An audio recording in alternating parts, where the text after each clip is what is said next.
আসসালামু আলাইকুম শিক্ষার্থীরা, তোমাদেরকে শিশির একাডেমিতে স্বাগতম।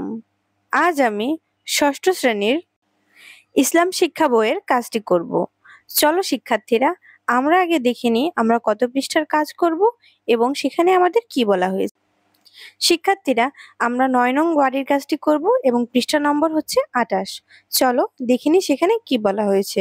বলা হয়েছে তোমার আশেপাশে কে কিভাবে ইবাদত করে তা জেনে এসে তোমার বন্ধুদের ও শিক্ষককে জানাও। তো চলো আমাদের আশেপাশে কে কিভাবে ইবাদত করে তা আমরা একটু লিপিবদ্ধ করে নিই, তারপরে সেই লিপিবদ্ধকৃত তথ্যটি শিক্ষককে বন্ধুদেরকে জানাবো।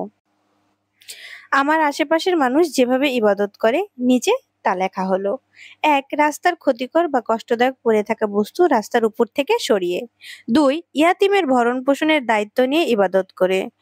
3. মসজিদে সালাত আদায় করে ইবাদত করে। 4. বাসায় সালাত আদায় করে। 5. কিছু মানুষ আর্থিকভাবে অসচ্ছল মানুষকে অর্থ দিয়ে ইবাদত করে। 6. কিছু মানুষ মক্কা মদিনায় গিয়ে হজ ওমরা পালন করে ইবাদত করে। 7. কিছু মানুষ মধ্যরাতে তাহাজ্জুদের সালাত আদায় করে ইবাদত করে। কিছু মানুষ নিসাব পরিমাণ যাকাত প্রদান করে ইবাদত করে। 9. তৃষ্ণার্ত মানুষকে পানি পান করিয়ে কেউ ইবাদত করে। 10. দান সদকা প্রদানের মাধ্যমে কেউ ইবাদত করে। 11. কিছু মানুষ কোরবানি করার মাধ্যমে ইবাদত করে। এবার আমরা শিখব শিক্ষার্থীরা 12 নম্বরটি। 12. কিছু মানুষ রমজান মাসে রোজা রাখার মাধ্যমে ইবাদত করে। 13. অসুস্থ রোগীর সেবা করার মাধ্যমে ইবাদত করে। 14. মসজিদ মাদ্রাসা নির্মাণের টাকা দিয়ে কেউ ইবাদত করে, মানে দান করে। 15. অপরকে সদ উপদেশ প্রদানের মাধ্যমে ইবাদত করে। 16. ঋণগ্রস্ত লোকের ঋণ পরিশোধ করার মাধ্যমে ইবাদত করে। 17. জীবের প্রতি দয়া দেখিয়ে কেউ ইবাদত করে। 18. কিছু মানুষ আল্লাহর জিকির করার মাধ্যমে ইবাদত করে। 19. কিছু মানুষ অপরকে কুরআন মাজিদ পাঠ করা শিখিয়ে ইবাদত করে।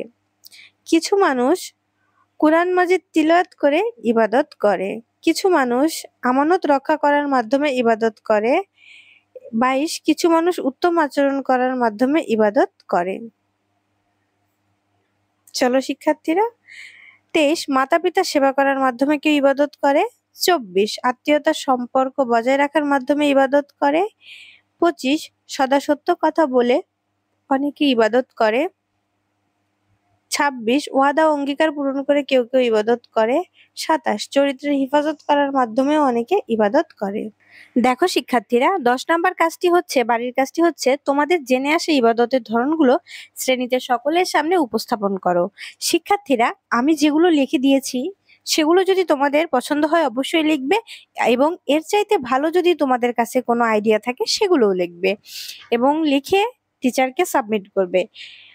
আর যদি শিক্ষার্থীরা এই 10 নাম্বার কাজটি মূলত এই 9 নাম্বার কাজের সাথে সম্পর্কিত। 9 নাম্বার কাজটি করে উপস্থাপন করাটাই হচ্ছে 10 নাম্বার বাড়ির কাজ। আশা করি শিক্ষার্থীরা তোমরা বুঝেছো। ধন্যবাদ শিক্ষার্থীরা।